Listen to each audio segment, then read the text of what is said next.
আমরা উলা কাশিয়া কাদিয়া হাই মাদ্রাসার সপ্তম শ্রেণীর শিক্ষার্থীরা আজকে প্রাণীদের শ্রেণীবিভাগ করব। আমার নাম হলো আমিনা মন্ডল, আমি সপ্তম শ্রেণীতে পড়ি। আমার নাম জুলাইকা খাতুন, সপ্তম শ্রেণীর ছাত্র। আমার নাম সোহেল সিমান, আমি সপ্তম শ্রেণীর ছাত্র। আমার নাম সামনুর খাতুন, আমি সপ্তম শ্রেণীর ছাত্র।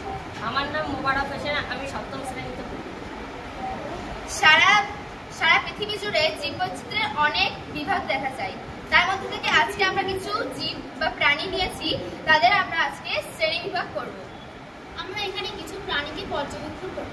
সেই প্রাণীগুলো হলো কাঁকড়া বিছে, শার্ক, প্রজাপতি, জোঁক, তারা মাছ, বাদুড়।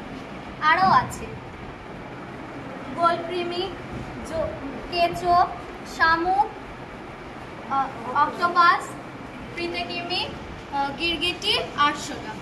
মেরুদণ্ডী ও অমেরুদণ্ডী প্রাণীগুলোকে আমরা দুটি ভাগে ভাগ করে দেব।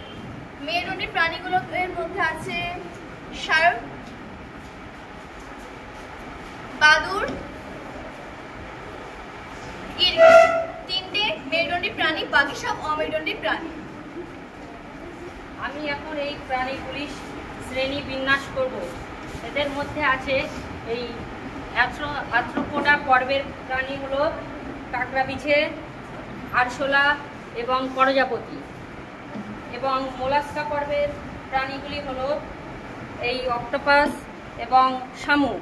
এই শামুকটি হলো খোলযুক্ত মোলাস্কা পর্বের প্রাণী এবং এই অক্টোপাসটি হলো খোলবিহীন মোলাস্কা পর্বের প্রাণী।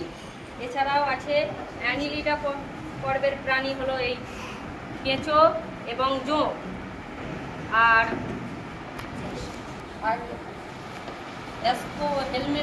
অ্যাসকোহেলমিনথিস পর্বের প্রাণী হলো এই গোলকৃমি এবং ফ্রিতেকৃমি।